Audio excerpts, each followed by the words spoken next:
everyone, today we are going to be doing a tag called the Disney Book Tag, and I was a Disney child growing up. Back in the day, there used to be this thing called VCR.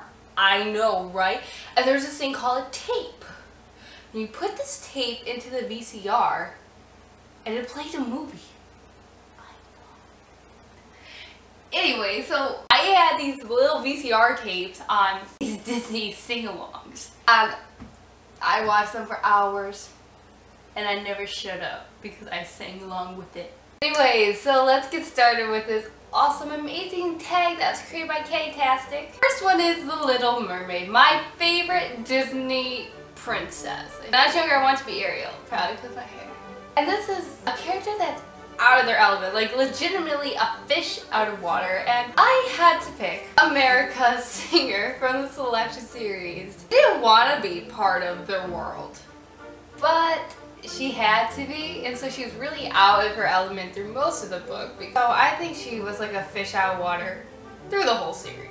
Next is Cinderella, a character that goes through major transformations throughout the books and the series, and that would have to be Ruby from The Darkest Minds. If you meet Ruby in the first book, she's very timid and shy, and just kind of had it bad all her life since she was 10 years old, so she kind of is very scared of the world, and then as you see her progress throughout the book, she becomes this really strong person. Next is Snow White, scariest Disney movie I have ever watched. I didn't even go on the Disney ride at Disney World when I was younger. Nope, ain't happening. That stupid evil queen. Anyways, this is a book that has a lot of characters. So I picked Mortal Instruments by Cassandra Clare, and basically it could be really any Cassandra Clare book, but I just felt I really ignored the Mortal Instruments a lot. So I picked the Mortal Instruments because I mean there's a lot of characters. Like, there's a lot of main characters, not even including the background characters, because that's one thing I really admire about Cassandra Clare writing. She could write about so many characters, and yet still keep the plot line interesting. And that's one thing I really find really interesting, because I'm not a person for multiple perspective characters. I find it kind of boring, because I'd be like, oh, I really like this character, but I hate this character. I don't want to read 5 pages of you. But hers, I like all their characters, and I really enjoyed reading these books. I mean, I flew by them. They're really good. Read them. Next is Sleeping Beauty, and this is a book that puts you to sleep. And the minute I read this, I knew I had to pick this book. I can't even get through a few chapters, it was so bad, and that is Possession by Elena Johnson. I don't even know what was going on in this book. I bought it because I saw the cover and it looked pretty, so I was like, well, if the cover is pretty, it must be good. I was so wrong. First of all, this book starts off mid-plot line, and it's the first book. At first I think, is this the second book? Because the way the world is written, it's a dystopian book. And so they call their people names on their jobs. Like, the jobs have weird names, and like, you don't know what these jobs are. And, like, and this person came for me. Who is this person? I don't even know, because this is the first book. You didn't tell me at all who these people are, so I just have to assume what these people's jobs are, even though you give them weird names, and then you start a mid-plot line, and I don't even know what's going on, and then one minute they're captured, then they're not, then they're talking. I didn't know what was going on in this book, and I honestly fall asleep every time I try picking it up, and I am not going to finish this book. It's rough. Next is probably my favorite Disney movie ever, and that's The Lion King. I love The Lion King, okay? I have mugs on The Lion King, shirts on The Lion King. I love The Lion King. This is a book that characters have experienced a really traumatic event very early on in childhood, and basically that's any book you will ever read in the young adult genre. But I wanted to go a little out of the norm, so I picked Casey from the Natural series. This is what really launches the book, is Casey's mother was brutally murdered, and Casey discovered that when she was really young. So I feel like she fit this description. Okay, next is Beauty and the Beast. I was actually in the Broadway show Beauty and the Beast a way long time ago. I was a townsperson.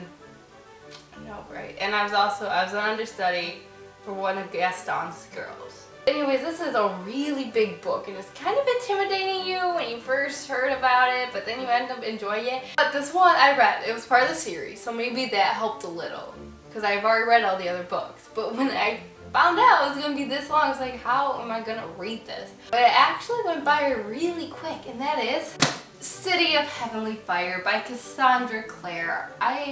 It's big. It's really big. It's like 725 pages. That's a big book. And it's also designed. Next is Mulan. And this is a character that pretends to be someone they are not. And so I picked Lena Sardarthian from the Throne of Glass series. I think she pretends who she is through many parts in the book. Once, it's not going to be spoiler, is that she goes by a fake name in the palace, kind of hide up her identity of being one of the greatest assassins that ever lived. And in the second book, she pretends to do things that she doesn't really do. I'm not going to say it because I don't really want to spoil anyone, but I feel like she fits Mulan's description. And she can kick butt. Next is Toy Story, and this is a book that you wish the characters could come to life. And I picked Infernal Device series by Cassandra Clare. Mostly because of Will Herondale. Really only because of Will Herondale. But the characters are really likable. I think that's with any Cassandra Clare's books. Is that she has a way of writing where the characters seem so real and they're so easy to like. Or even the villains. You can't help but hate, but yet you like them because they're so well written. But I just love Cassandra Clare's books. I love the world she builds. I still love these books. Okay, so Disney's actually coming out with this movie in the summer, I think. And there's actually a book written by Melissa De La Cruz about this. It's called Disney Descendants. So basically, it's about these villains. They were banished to this island, but one day, children get to this choice. You can either follow the footsteps of your parents or redeem yourself. So they go to the school kind of where all the heroes' children go. And so they kind of have to decide their own fate and stuff. But this is a book where there's a villain, but you can't help but like them. And I picked Red Queen by Victoria Aveyard. I'm not going to say who this villain is or what they did because it would totally ruin this book, and I'm not going to spoil it for you. But if you've read the book, you know who I'm talking about. Oh, did anybody else feel a little hurt when it happened? If you don't know what I'm going to talk about, take this as a sign to go read it, because it's good. Anyways, that's my Disney book tag. Question I actually want you to answer. You don't have to, but it'd be nice. What's your favorite Disney movie? And what book can you relate it to? I mean, obviously... Oh, I didn't think of it. Cinderella, I should have done Cinder. I don't know what I was thinking there. Thank you for watching. Have a great, fantastic, amazing, wonderful, super fantastic day. Bye!